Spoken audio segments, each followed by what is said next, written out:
আসসালামু আলাইকুম ওয়া রাহমাতুল্লাহি ওয়া বারাকাতুহু। নাহমাদুহু ওয়া নুসাল্লি আলা রাসূলিহিল কারীম। আম্মা বা'দু ফাউযু বিল্লাহি মিনাশ শাইতানির রাজীম। বিসমিল্লাহির রহমানির রহিম। সম্মানিত মুসলিম তাওহীদি জনতা, আজকে আমি আপনাদের সামনে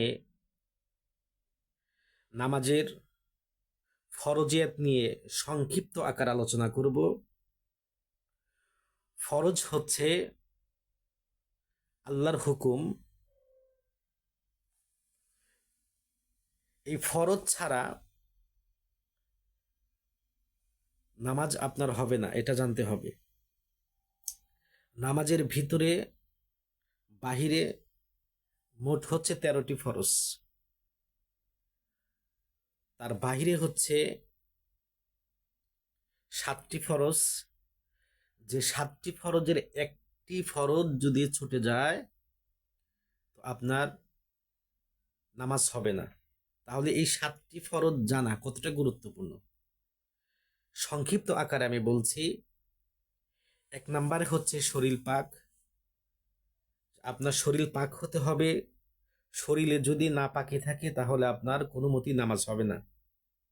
2 নম্বরে হচ্ছে কাপড় পাক। আপনার যে পরনে কাপড়টা থাকবে সতর ঢাকা থাকবে, সে কাপড়টা পাক হতে হবে। নামাজের জায়গা পাক। আপনি যেই জায়গাতে নামাজ পড়বেন সেই জায়গাটা আপনার পাক হতে হবে।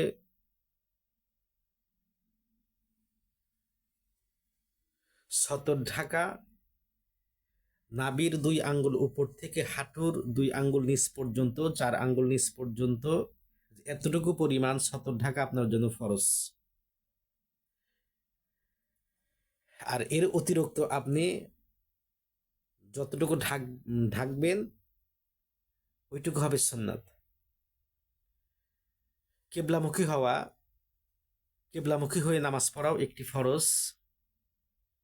কিবলার দিক ছাড়া অন্য কোনো দিকে নামাজ পড়লে নামাজ হবে না আপনার। ওয়াক্ত মতো নামাজ পড়া। নামাজ ওয়াক্ত মতো পড়তে হবে। এখন আমরা অনেকে জানি না যে ওয়াক্ত কাকে বলে।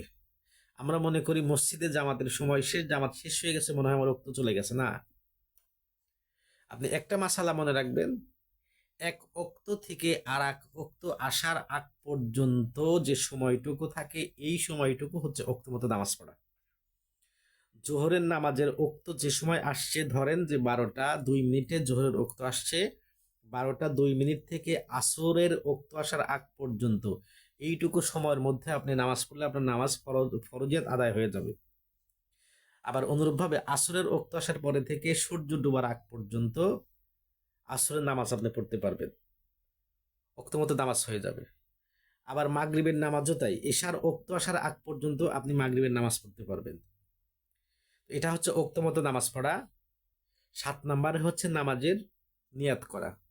অবশ্যই আপনাকে নামাজের নিয়াত করতে হবে। আপনি কোন নামাজ পড়তেছেন, কখন কোন ওক্তের নামাজ পড়তেছেন, এটা উদ্দেশ্য করে আপনার নিয়াত করতে হবে। নিয়াত করাটাই ফরজ।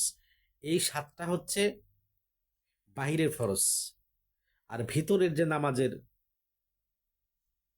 6 ফরজ আছে, আল্লাহ যদি তৌফিক দেয় আবার সামনে ভিডিওতে আপনাদের সামনে আবার আমি ভিতরে 6 ফরজ আলোচনা করব। আসসালামু আলাইকুম রহমতুল্লাহ।